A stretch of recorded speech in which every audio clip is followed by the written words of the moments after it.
وہ یہ کہ بائی دا ٹائم الجولانی کا جو فوکس تھا وہ شام کی طرف شفٹ ہو جاتا ہے، یعنی وہ جو وائڈر ریجن میں جو جہاد چل رہا ہوتا ہے اسے اپنے آپ کو لاتعلق کر لیتے ہیں، وہ صرف شام پہ فوکس کرنا چاہتے ہیں، because Sham was not a heaven, it was not a piece of heaven. بہت سارے مسئلے تھے شام میں جو کہ ہم آگے ویڈیو میں جا کے کور کریں گے. اچھا، ابھی ہم ریشنل گراؤنڈس میں کوشش کرتے ہیں کہ جو شام اور اسرائیل کے بیچ میں جو تعلقات ہیں ان کو اسٹڈی کریں رائٹ آفٹر جولانی ٹیک اوور. جولانی کے ٹیک اوور کے بعد اسرائیل نے بیسکلی جو ملٹری جو اسٹرائکس تھی اور جو انکرجنس تھی ان کو بہت زیادہ انٹینسیفائی کیا ہوا ہے. They have basically seized Golan Heights, جو کہ پہلے پارشلی اسرائیل کے پاس تھا، اب ان کے پاس پورا کا پورا ہے، آلموسٹ 12 کلومیٹر ان سائڈ سیریا وہ آ چکے ہیں. Secondly, Israel has basically establish D militarise zone with in Syria. Thirdly, 80% of Syrian military bases are destroyed. Fourthly, جو شروع کی جو 10 دن تھے اس دوران almost 600 Syrian targets were hit. Benjamin Netanyahu نے بیسکلی ان ساری جو ملٹری ایکٹیویٹیز تھی ان کی جسٹیفیکیشن پیش کرتے ہوئے کہا کہ جو اسد رجیم تھی، جو فارمر اسد رجیم تھی، اس کی جتنی ملٹری کیپیبلٹیز تھی اب ایک ایسے شخص کے ہاتھ میں آ چکی ہیں جس کا پاس تعلق، مطلب جس کی جو کڑیاں ہیں وہ IS اور القاعدہ سے ملتی ہیں. مطلب ہی از ویری انیزی وتھ الجولانی بنجمن نیتنیاہو. اس کے علاوہ اسرائیل کی دوسری اسٹریٹجیز کے بارے میں بات کی جائے تو اسرائیل کی ایک بڑی پرومیننٹ اسٹریٹجی رہی ہے، وہ ہمیشہ سے اپنے جو ہمسائے ممالک ہیں، یعنی اپنے جو انٹاگونسٹ ہمسائے ممالک ہیں، وہاں پہ وہ ہمیشہ سے جو مائنورٹی گروپس ہیں ان کو نہ صرف سپورٹ کرتے ہیں بٹ ان کو ہیولی آرم بھی کرتے ہیں اور ان کی فائنینشیل ایڈ بھی کرتے ہیں. سملرلی، اس وقت موجودہ صورتحال میں جو اسرائیل ہے اور جو بنجمن نیتنیاہو کی جو گورنمنٹ ہے وہ شام کے اندر دو مائنورٹی گروپس کو نہ صرف سپورٹ کر رہی ہے بلکہ ان کو ہیولی آرم بھی کر رہی ہے. پہلی ہے ڈروز اور سیکنڈ ہے کرد کے بارے میں ہم آج جا کے دوسری بات کریں گے. بہرحال at this moment Israel is basically heavily arming and financing the Druze sect تاکہ جو الجولانی کی جو گورنمنٹ ہے اس کو ویک اور انسٹیبل رکھا جا سکے. موسٹ ریسنٹ ایونٹس کی بات کی جائے تو احمد الشرع یعنی الجولانی is such kind of a skeptical and surprising personality جس کی وجہ سے بنجمن نیتنیاہو اور ٹرمپ کے بیچ میں ایک خلش پیدا ہوئی ہے، ایک دراڑ پیدا ہوئی ہے. on whole of international media is talking about it. I'm referring to the event جس میں احمد الشرع اور ٹرمپ کی میٹنگ ہوتی ہے سعودی عرب میں. And this meeting was very unexpected and very surprising to many. This is in fact the first time کہ ایک شامی صدر امریکی صدر سے مل رہا ہے in 25 years. اور اس میٹنگ میں ٹرمپ نے بڑے اعلانات کیے ہیں. For example he has lifted almost all of sanctions from Syria and because of this اسی وجوہات کی وجہ سے جو Benjamin نیتنیاہو he is very unhappy, he is very nervous and he is very angry. You see, because a stable, prosperous and powerful Arab neighbor does not serve Israel well. ابھی ہم یہ جاننے کی کوشش کرتے ہیں کہ احمد الشرع جو ہیں ان کا فوکس صرف اور صرف شام ہی کیوں ہے and why is he not a big fan of transnational jihad. یعنی وہ اسرائیل پہ حملے کیوں نہیں کر رہے ہیں which most people are asking, and why is he not helping the poor, helpless, defenseless people of Gaza and Palestine. Basically ہم حکومت سنبھالنے کے بعد احمد الشرع کے پاس دو ہی آپشنس ہیں. Number 1 invite more war of course with Israel اور second تھا reconstruction of Syria itself، یعنی شام میں پولیٹیکل اسٹیبلٹی کو بحال کی جائے اور اس کی اکنامک ڈیولپمنٹ کی جائے. شام کے لوگوں نے over the period of last 4 to 5 or 6 7 decade tremendous amount of trauma دیکھا ہوا ہے. According to World Food Program almost 13 million Syrians neighboring countries میں ریفیوج حاصل کیے ہوئے ہیں and almost 7 million people 7 million یعنی 70 لاکھ لوگ شامی وہ internally displaced ہیں. and according to United Nations almost 90% of the population of Syria شام is below poverty line، یعنی 90% جو پاپولیشن ہے وہ $2.15 سے کم کما رہے ہیں. اور اکانومی کی حالت اتنی خستہ حال تھی کہ جو former regime of Bashar al Assad تھی they had to rely on illegal drug trade یعنی کیپٹیگن کی، اور اس کیپٹیگن ٹریڈ سے ان کو almost $6 billion ملتے تھے بیکاز تقریباً ویسٹرن کنٹریز نے سینکشنز لگائے ہوئے تھے and they could not export or import anything. You see, such was deplorable conditions of people of Sham. You see, اس صورتحال میں احمد الشرع کے پاس ایک ہی وائبل ایک ہی ریزنیبل آپشن تھا کہ فلفور سب سے زیادہ جو عوامی جو فلاح بہبود ہے اس پہ فوکس کیا جا سکے اور تمام تر جو ریجنل وارز ہیں ان کو اوائڈ کیا جا سکے. اچھا، ابھی ہم ڈسکس کرتے ہیں what Ahmad الشرع has achieved so far، جو کہ لانگ رن میں جو سیرین جو اکانومی ہے اور جو ہیومن کیپٹل ہے اس کو بلڈ کرنے میں ہیلپ کرے گا۔ ظاہر سی بات ہے جو سب سے بڑی اور پہلی جو ان کی اچیومنٹ تھی وہ امریکن اور جو ویسٹرن کنٹریز کے جو سینکشنز ہیں ان کو لفٹ کروانا تھا۔ فرسٹ سینکشنز آر لفٹڈ، اب ظاہر سی بات ہے gradually investments will come to Sham and gradually ان کی جو پولیٹیکل ڈیولپمنٹ ہے اس پہ کام ہوگا۔ سیکنڈلی قطر اور سعودی عرب نے آلموسٹ جو ورلڈ بینک پہ جو شام کی جو لائبلٹیز تھے اور ڈیٹ تھے ان کو مکمل طور پر ادا کر لیا گیا ہے۔ جو تیسری بڑی اچیومنٹ ہے I guess it's really important, Ahmed al Sharaa نے بڑے انٹیلیجنٹلی کھیلا ہے۔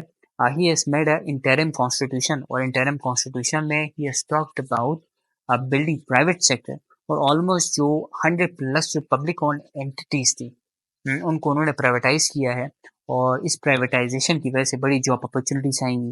مور اوور احمد الشرع نے جو انٹرم کانسٹیٹیوشن ہے اس میں ٹروتھ اینڈ ریکنسیلیشن کمیٹی کا بھی ذکر کیا ہوا ہے، which is I guess a really good thing moving forward. اسی انٹرم کانسٹیٹیوشن میں اور ان ڈفرینٹ پبلک اسپیچز انہوں نے بات کی ہے کہ جو مائنورٹی رائٹس ہیں، فار ایگزامپل جو شیعہ سیکٹ ہیں شام کے اندر، ان کے رائٹس کو پروٹیکٹ کرنے کی اور ایک انکلوسیو سوسائٹی بنانے کی، ساتھ ہی ساتھ وومن رائٹس پہ انہوں نے بات کی ہے، ہیومن رائٹس پہ انہوں نے بات کی ہے، and he has taught an inclusive society with in شام۔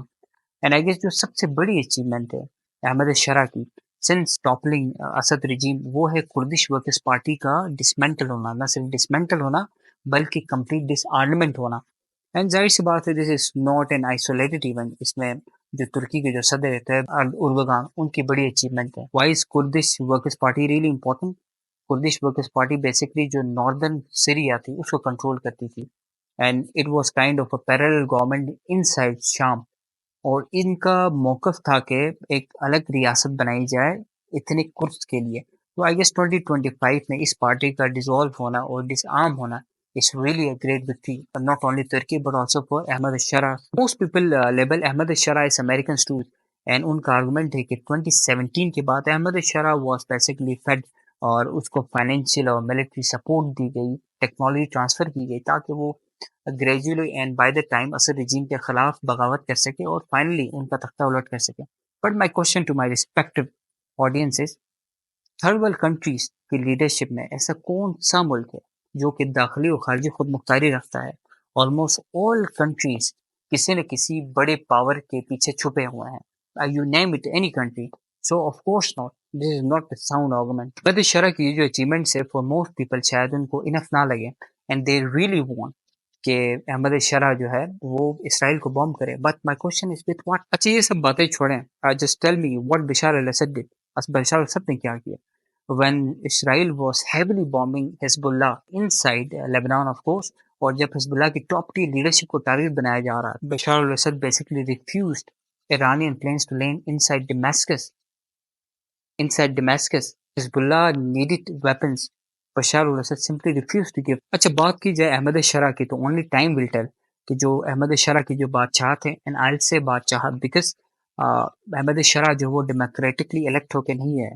اچھا اونلی ٹائم ول ٹیل کہ اس کی بادشاہت میں شام کیا رخ اختیار کرتا ہے، جو مائنورٹی رائٹس اسپیشلی اس کے لحاظ سے یہ کیا اقدامات کرتے ہیں، اور سیریا بیسکلی انکلوسیو سوسائٹی بنتا ہے یا پھر ایکسکلوسیو سوسائٹی، صرف وقت ہی بتا سکتا ہے، and we are not in a position to comment on it. However in the next video, yes in the next video ہم اسی ٹاپک کی کنٹینیوشن میں نیکسٹ ویڈیو میں ہم بات کریں گے کہ احمد الشرع کی جو پوزیشن ہے یا اس کی جو ascendance ہے in the leadership of Middle East، اس کی وجہ سے جو وائڈر جو مڈل ایسٹ ہے اس میں کیا صورتحال پیش آئے گی، especially with respect to Iranian proxies, اور ظاہر سی بات ہے احمد الشرع کی وجہ سے جو سعودی بلاک ہے وہ بھی بڑا اسٹرینتھن ہوا ہے۔ انشاءاللہ نیکسٹ ویڈیو میں ہم وائڈر مڈل ایسٹ کی بات کریں گے۔ ٹل دین اللہ حافظ۔